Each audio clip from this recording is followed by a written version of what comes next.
Hello everyone, welcome to my class. आज के topic में हम जनरल का क्वेश्चन नंबर 28 करेंगे डीके गोल से। चलिए बढ़ते हैं हमारे question. Generalized the following transaction. On April 1, 2018 purchase goods for ₹1 lakh from Manoj and avail discount of ₹10,000।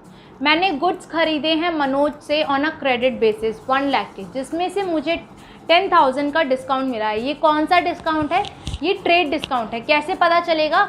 ये ऐसे पता चलेगा, जब तक मैं मनोज को कैश नहीं दे देती तब तक मुझे कैश डिस्काउंट नहीं मिलता। यहाँ पे अभी मैंने उसको कैश या बैंक में चेक कुछ भी नहीं दिया है, तो इट मीन्स ये मेरा ट्रेड डिस्काउंट है। ये जस्ट लिस्ट प्राइस में से लेस हो जाएगा और एज इट इज़ रिकॉर्ड हो जाएगा। ये 10,000 कहीं पे भी शो नहीं होगा। इट मीन्स मेरा रिकॉर्ड होगा 1 lakh minus 10,000 which is equals to 90,000। Purchase यहाँ पे इंक्रीज़ हो रहे हैं एंड साथ ही साथ मेरे क्रेडिटर वो भी इंक्रीज़ हो रहे हैं। तो एंट्री हो गई purchase account debit 90,000 to Manoj credit with 90,000। Next entry पे चलते हैं।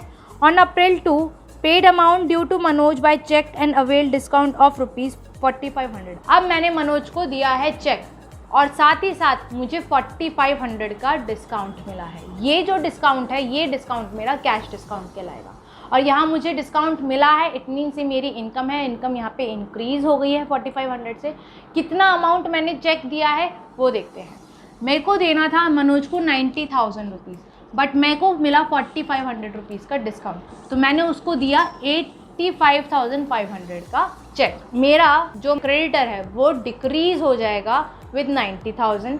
साथ ही साथ मेरा कैश डिक्रीज़ हो जाएगा 85,500 से एंड मेरी जो इनकम है डिस्काउंट वो मेरी इंक्रीज़ हो जाएगी 4,500। सो अगर मेरा क्रेडिटर डिक्रीज़ होगा तो उसे डेबिट साइड लिखेंगे विद 90,000। मेरा बैंक एसेट है वो अगर डिक्रीज़ होगा तो वो भी क्रेडिट साइड जाएगा विद 85,500। डिस्काउंट मेरी इनकम है और वो इंक्रीज़ हो रही है, इसलिए उसे क्रेडिट करेंगे विद 4,500। नेक्स्ट एंट्री पे चलते हैं। On March 5 cash ₹5,000 paid to Desai and discount allowed by him ₹200। Discount allowed by him, it means मुझे डिस्काउंट मिला है। मुझे डिस्काउंट मिला है, इट मीन्स मेरे लिए इनकम है। वो 200 का डिस्काउंट मिला है और साथ ही साथ मैंने उसको 5,000 रुपीज़ पे करे हैं।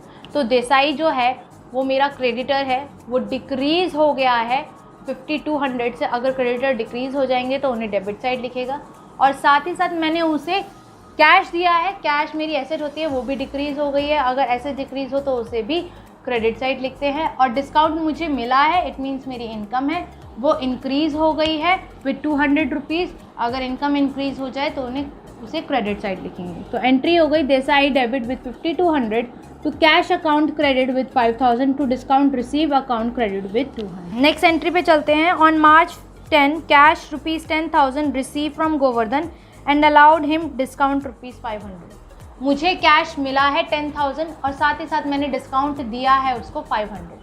तो यहाँ पे जो गोवर्धन है वो मेरा डेटर है। गोवर्धन जो डेटर है वो डिक्रीज़ हो गया है 10,500 से, क्योंकि मैंने उसको डिस्काउंट भी दिया है। डिस्काउंट दिया है, इट मीन्स मेरी एक्सपेंस इंक्रीज़ हो गए हैं। एक्सपेंस अगर इंक्रीज़ हो जाएंगे तो उन्हें डेबिट साइड लिखा जाएगा। साथ ही साथ कैश मेरा एसेट वो भी इंक्रीज़ हो गया है 10,000 से। अगर एसेट भी इंक्रीज़ हो तो उसे भी डेबिट साइड लिखेंगे। एंट्री हो गई cash account debit with 10,000, discount allowed account debit with 500 to Govardhan credit with 10,500। Next entry है। On April 12 sold personal car for the proprietor ₹80,000 against cheque which was deposit into firm's bank account. मतलब proprietor ने अपनी personal गाड़ी बेची और जो उससे amount आया उसने अपने बिजनेस में लगा दी। तो इट मीन्स उसने कैपिटल लगाई है in the form of a cash.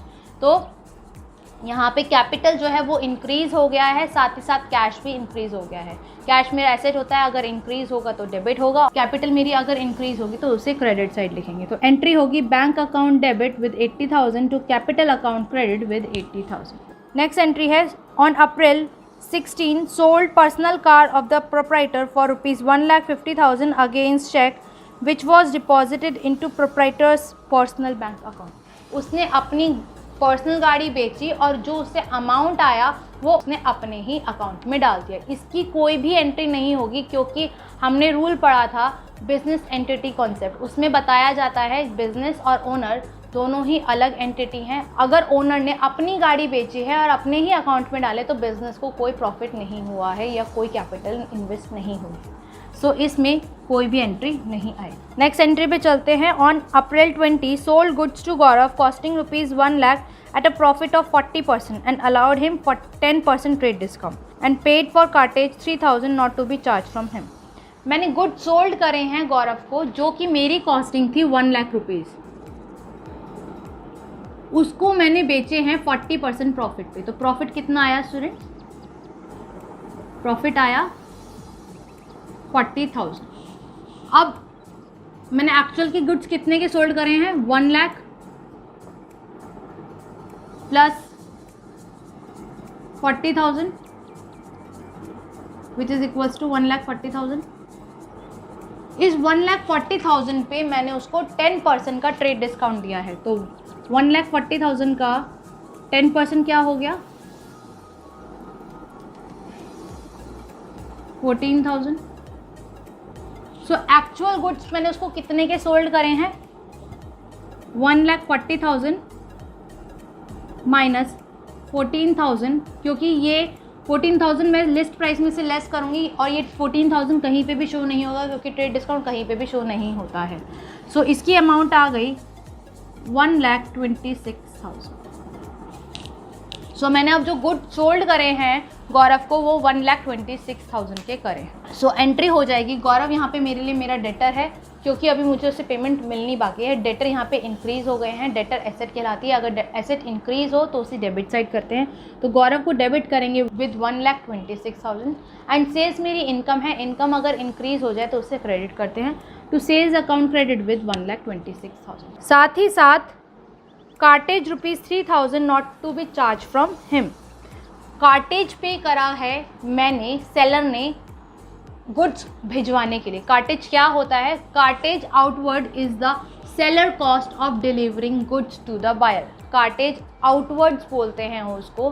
Cartridge outward होता है जब सेलर अपनी ही कॉस्ट देता है गुड्स को डिलीवर कराने के लिए बायर को, तो वो उसको कहते हैं cartage outward. Cartage outward seller के लिए एक्सपेंस कहलाता है। यहाँ पे एक्सपेंस इंक्रीज़ हो गया है सेलर का। सो अगर एक्सपेंस इंक्रीज़ हो जाए तो उसे डेबिट साइड करेंगे। Cartage outward account debit with 3,000 rupees. और साथ ही साथ उसने कैश दिया है 3,000 रुपीज़। तो कैश यहाँ पे डिक्रीज़ हो गया है 3,000 से। तो कैश अगर डिक्रीज़ हो तो उसे क्रेडिट साइड लिखेंगे to cash account credit with 3,000। और ये जो अमाउंट है बायर से नहीं लिए तो ये बिजनेस के लिए इसलिए लॉस है। नेक्स्ट एंट्री है। On April 24 place an order with Rudra and company for supply of goods for of ₹80,000 and a cheque of 40,000 amount is send them as an advance. मैंने गुड्स परचेज करने थे। मैंने उसको ऑर्डर भेजा है किसको? रुद्र एंड कंपनी को। कितने का? 80,000 का। अभी मैंने सिर्फ ऑर्डर भेजा है, अभी गुड्स मुझे रिसीव नहीं हुए हैं। मैंने उसको एडवांस पेमेंट कर दी है 80,000 का 40%। 80,000 का 40% कितना हो गया स्टूडेंट? 80,000 इंटू 40/100 32,000। सो ये 32,000 की मैंने उसको पेमेंट कर दी है बाय चेक। सो ये मेरे लिए प्रीपेड कहलाएगा क्योंकि अभी मुझे गुड्स रिसीव नहीं हुए बट मैंने पेमेंट पहले ही कर दी। कितनी? 40% करी है बट। सो यहाँ पे मेरा जो प्रीपेड एक्सपेंस है इट मीन्स मेरी एसेट वो इंक्रीज़ हो गई है विथ 32,000। साथ ही साथ मेरा bank balance it means asset वो डिक्रीज़ हो गई है 32,000 से। प्रीपेड परचेज, इसको परचेज करके लिखेंगे। कौन सा एक्सपेंस है ये? परचेज, क्योंकि मैंने अभी गुड्स परचेज करने हैं, परचेज हुई नहीं है। Purchases account debit with 32,000 to bank account credit with 32,000। Students आज के लिए बस इतना ही। नेक्स्ट क्लास में हम न्यू क्वेश्चन करेंगे और नई चीज़ सीखेंगे। Thank you and stay tuned.